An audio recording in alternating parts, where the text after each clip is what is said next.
Well, the suburbs of Beirut, Lebanon, are still smoldering right now as the IDF is striking Hezbollah targets there in the Lebanese capital at the moment here. This is a live picture. And so it's almost 3:45 on a very early Saturday morning there in the Middle East. Let's talk about all of this and more. Let's put it into context, though. Trey Yinks has this. 24 minutes after Israeli Prime Minister Benjamin Netanyahu finished his remarks to the UN General Assembly, the Israeli military announced they are striking Hezbollah positions across southern Lebanon, and that is what we are seeing right now. In the meantime here, let's bring into the conversation someone to help us make sense of this, our friend, national security analyst and expert, and retired Marine intelligence officer, Hal Kempfer. He joins me. Hal, good to see you here. This has really escalated just in the last 24 hours, so much so, Hal, and I think I asked you this question, would Israel go after the leader of Hezbollah, Hassan Nasrallah, or would they not? Obviously, they've taken out a lot of these Hezbollah senior military commanders in the chain of command, in the organizational chart, so to speak. But it was confirmed today to Fox News, Hal, that Israel had its sights set on Hassan Nasrallah. How will we know if Nasrallah was taken out? Who will confirm that news, and how long will it take if that's the case? Andrew, that's a good question. As you saw, the site was completely destroyed. There's a rumor or reports that 6 buildings were leveled. I looked at it. I saw these very deep craters, which tells me it was basically a delayed explosion. In other words, the fuse was delayed so that the bombs would go deeper into the earth, and that's because, according to the Israelis, the Hezbollah headquarters was underneath these residential buildings, and so by delaying the fuse, the explosive force is felt underground, which causes catastrophic effects to whatever tunnels or anything else that are under there. And that makes it very difficult to get confirmation on the number of people killed, obviously, because they are buried. In some cases, they may be buried under, tens of meters of dirt, concrete, everything else you can imagine, meaning it could take several days. Now, as of in the last hour, the Israeli Air Force has said that they're pretty confident that they think they got him, that they think that Nasrallah was in there. Obviously, this was whatever the strike was based on some very time-sensitive intelligence. They must have had some sort of indication that he was actually in the headquarters, and they made it very clear that he was the target of going in there, and so they hit it, and that's just kind of how they have been doing things. If you look at some of their other high-value target strikes, those appear to be very time sensitive. That particular person is in a particular location or vehicle, at a particular time point, and they put the ordnance on target.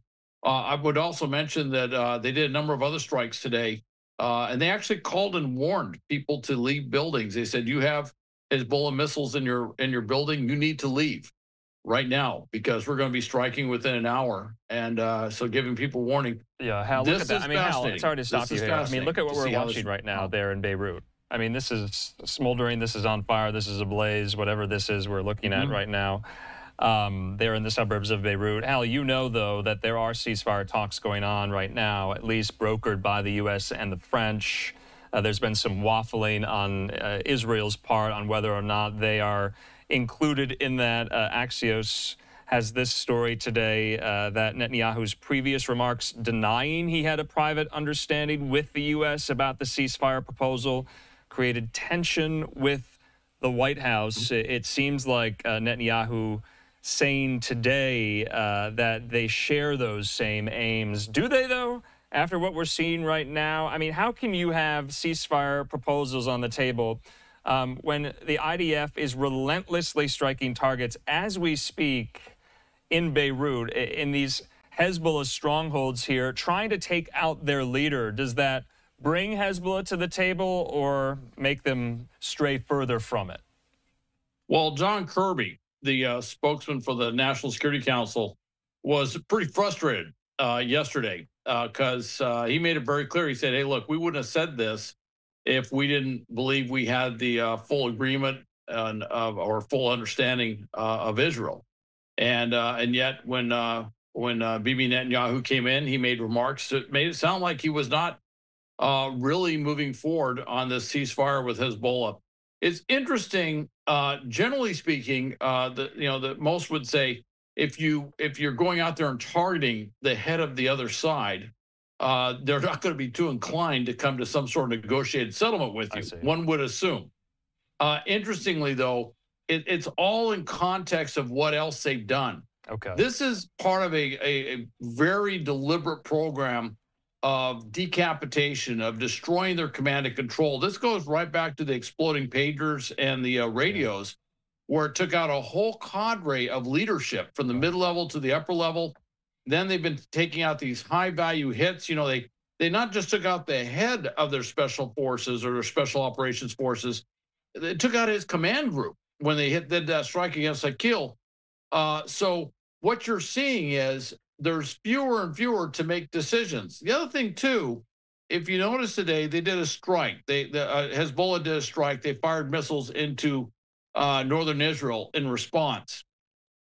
It was a pretty anemic strike. Okay. And there's a lot of discussion right now, which is what can they actually do? What are their capabilities? Have they been so debilitated in command, control, communications, and also in basic launch systems? You know, that's one of the things they've been hitting is where they launch the missiles. Not all the missiles, but where they launch those missiles from, that maybe they have put Hezbollah in a situation where, frankly, they may be closer to reaching an accord or negotiation or more inclined to do so, realizing that the other option is simply just not viable as the way they sit now. It's very unusual. I can't, when I look at it, various different things in the Middle East, this is somewhat of a unique situation in terms of how they have pursued this. Okay.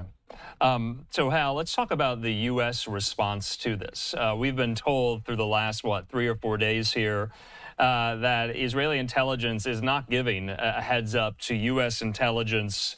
Secretary of Defense Lloyd Austin just got back from a trip to the U.K. today, and in what is somewhat of a rarity, he made brief remarks on the tarmac after landing, I believe, about what is happening between Israel and Hezbollah. Let's just listen to that. I know that you're seeing reports of a significant strike in Beirut today. I spoke by phone earlier with my counterpart in Israel, Minister Gallant. The United States was not involved in Israel's operation. We had no advance warning. My call with Minister Gallant took place while the operation was actually already underway. As you know, this operation took place just a couple of hours ago, and they're still making assessments. So I don't have any further information or specifics to provide you at this time. What I will say is that you've heard me say a number of times that an all-out war should be avoided. Diplomacy continues to be the best way forward, and it's the fastest way to let displaced Israeli and Lebanese citizens return to their homes on both sides of the border.